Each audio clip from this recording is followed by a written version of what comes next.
এইভাবে যেদিনকে মাছের ডিম ভুনা করে সেদিনকে একটু বেশি ভাত রান্না করা লাগে, এতটাই মজার হয়। আর আমার অনেক পছন্দ মাছের ডিম ভুনা। আর আমি যেভাবে রান্না করতেছি এইভাবে যদি আপনারা রান্না করেন তাহলে এক প্লেটের জায়গায় 2 প্লেট ভাত খেয়ে ফেলবেন, এটা শিওর বলতে পারি। আমার মতন একবার আমার ভিডিওটা দেখে রান্না করেই দেখুন, অনেকটা কিন্তু মজার হয়। আসসালামু আলাইকুম, সবাই কেমন আছেন? আলহামদুলিল্লাহ, আমিও আপনাদের দোয়ায় ভালো আছি। তো ফার্স্টে আমি মাছের ডিমগুলো ধুয়ে নিয়েছি, তারপর একটা প্যানে তেল দিয়ে নিলাম। তেল দেওয়ার পর 2-3টা শুকনো মরিচ কুচি করে কেটে নিয়েছিলাম, সেটা দিয়ে নিলাম। তারপর 2টা তেজপাতা ছিঁড়ে দিলাম। এইবার তেজপাতা আর শুকনো মরিচটা হালকা করে ভেজে নিয়েছি। তারপর দিয়ে দিলাম পেঁয়াজ কুচি আর কাঁচা মরিচ কুচি। পেঁয়াজ কুচি, কাঁচা মরিচ কুচি, তেজপাতা আর শুকনো মরিচটাকে সুন্দর করে ভালো করে ভেজে নিব।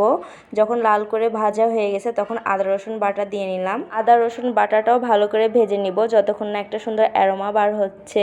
যখন কাঁচা গন্ধটা চলে গেছে তখন সেই পর্যায়ে আমি দিয়ে দিলাম পেঁয়াজ বাটা। পেঁয়াজ বাটাটা দিয়েও সেমভাবেই আমি ভেজে নিব যাতে সুন্দর একটা অ্যারোমা বার হয়, কোনো রকম কাঁচা গন্ধ না থাকে। তো আমি 2 মিনিটের মতন ভেজেছি কিন্তু। তারপর দিয়ে দিলাম পানি যাতে পুড়ে না যায়। পানিটা দিয়ে নাড়াচাড়া করার পর এবার আমি বাকি মশলাগুলো অ্যাড করব। ফার্স্টেই দিয়ে দিলাম হলুদের গুঁড়া, তারপর দিয়ে দিচ্ছি মরিচের গুঁড়া ভর্তি করে। একটু ঝাল হলে ডিম খেতে কিন্তু ভালো লাগে। তারপর দিয়ে দিলাম একটু স্বাদ মতন লবণ। তারপর দিয়ে নিচ্ছি হাফ চামচের মতন ধনিয়া গুঁড়া, যেহেতু বেশি ডিম না অল্প পরিমাণেই দিয়েছি। আর দিয়ে নিচ্ছি হাফ চামচের মতন গরম মশলার গুঁড়া। এবার মশলাগুলোকে সুন্দর করে নাড়িয়ে চাড়িয়ে আমি কষিয়ে নিব যতক্ষণ না তেল ফুটে উঠে, ততক্ষণ ভাজতে থাকবো। তো মশলাটা কষানোর জন্য আমি নাড়াচাড়া করে ঢেকে দিব যাতে সুন্দরভাবে কষে যায়। তো আমি 2 মিনিট পর ঢাকনাটা তুলে নিলাম। দেখতে পাচ্ছেন তেল ফুটে উঠেছে আর নিচে লেগে যাচ্ছে, মানে মশলাটা সুন্দরভাবে কষানো হয়ে গেছে, কালারটাও চেঞ্জ হয়ে গেছে।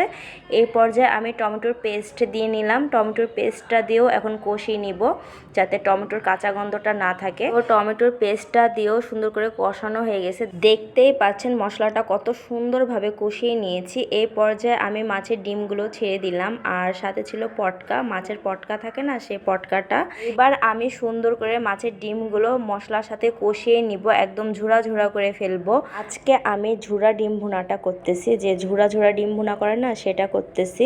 যদি চাক চাক ডিম ভাজা করতাম তাহলে ফার্স্টে আমি ডিমটাকে হলুদের গুঁড়া, মরিচের গুঁড়া, লবণ দিয়ে সুন্দর করে ভেজে নিতাম তেলে, তারপর কেটে নিতাম। কিন্তু না, আমি ওটা করব না, আজকে আমি ঝুরা ডিম ভুনাটা করতেছি।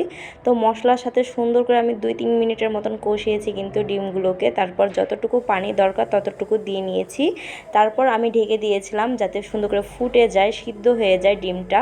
তো অনেকটা সিদ্ধ হয়ে গেছে দেখতেই পাচ্ছেন। তারপর আমি ভেজে নিয়েছি, আর আমি অফ ক্যামেরায় কিন্তু তেল দিয়ে নিয়েছি, আর একটু তেল দিয়ে আরও সুন্দর করে ভেজে নিচ্ছি, কারণ আমি এটা সুন্দর ভাজা ভাজা করব, কোনো ঝোল রাখবো না। ডিম ভুনা কিন্তু ঝোল হয় না, এরকম মাখো মাখো রাখলেই বেশি ভালো লাগে। তো আমার ডিম ভুনাটা হয়ে গেছে। তারপর আমি একটা বাটিতে পরিবেশন করেছি। তারপর উপর দিয়ে ভাজা জিরার গুঁড়ো দিয়ে নিলাম যাতে একটা সুন্দর সেন্ট বার হয়, আর খেতেও কিন্তু খুবই ভালো লাগে। আর এতটা মজাদার হয়েছিল, দেখতে যেমন লোভনীয় লাগছে, খেতেও মাশাল্লাহ অনেকটা মজাদার হয়েছিল, কিন্তু অসম্ভব মজা হয়েছিল। তো আজকে এখানেই বিদায় নিচ্ছি। ভিডিওটা ভালো লাগলে লাইক, ফলো, শেয়ার করে দিবেন। আমার ইউটিউব চ্যানেলটাকে সাবস্ক্রাইব করে দিবেন। ততক্ষণের জন্য সবাই ভালো থাকুন, সুস্থ থাকুন। আল্লাহ হাফেজ।